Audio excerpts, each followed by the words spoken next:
Good morning. It's Donna coming to you from Boldness Blooming in Vancouver. And today I would like to share with you some of my insights from my past relationship. And what I've learned is something definitely about expectations.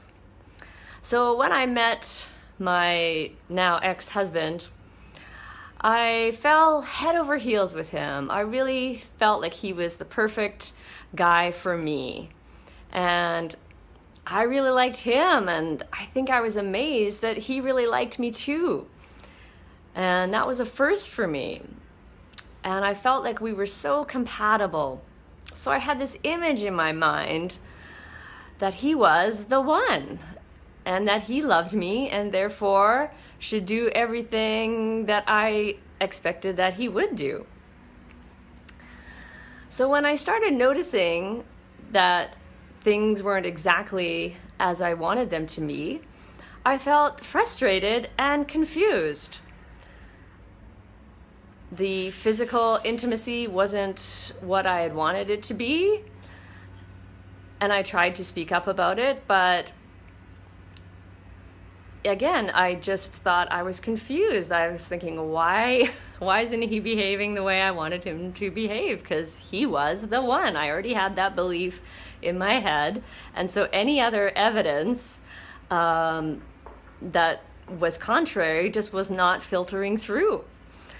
And other things too, like he usually didn't buy me a birthday gift, or he didn't want to celebrate our anniversary. And again, I was left totally baffled by why this perfect man who loved me did not want to celebrate our relationship together. And there were other things too, but those were a couple of the main ones in the beginning. And as time went on, I realized there began to be really big ways in which he was not meeting my expectations. Even to have a warm, long hug was not happening. And it took a long time for me to really realize, to sort out these expectations and realize that he wasn't the one. In fact, all these shoulds in my mind of what he should be doing and he wasn't doing. And when I actually wrote all those things down, it was a real eye-opener. And I thought, wow, it was the clarity. It was the clarity of knowing that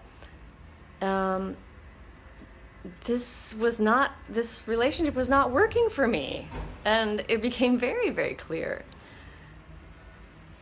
So I think, this probably happens often for people, because we do fall in love sometimes so quickly, and we so want something to work out for us when we really like someone, and when there's lots of also good qualities about the relationship.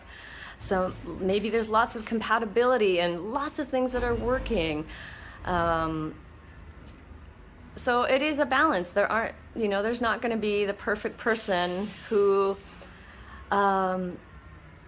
meets all your needs, that's for sure. So it's a balance, and knowing what your priorities are. But I wanted to share that with you, and then the image that came to my mind was like trying to squeeze an orange and expecting orange juice to come out, but instead of orange juice, you keep getting like lime juice coming out, and you're like, why am I getting this lime juice? It's not making sense. And so you squeeze the orange again, and you squeeze it in a different way, and you go buy a different juice extractor, and you're still getting lime juice. And it's just, it can be so frustrating to be in that place. So I encourage you to try a method called The Work by Byron Katie, and that's really what helped free me from my past relationship that wasn't working. Well, I hope that brought in some sort of inspiration for you today, and I hope you have an awesome weekend. Thank you for listening.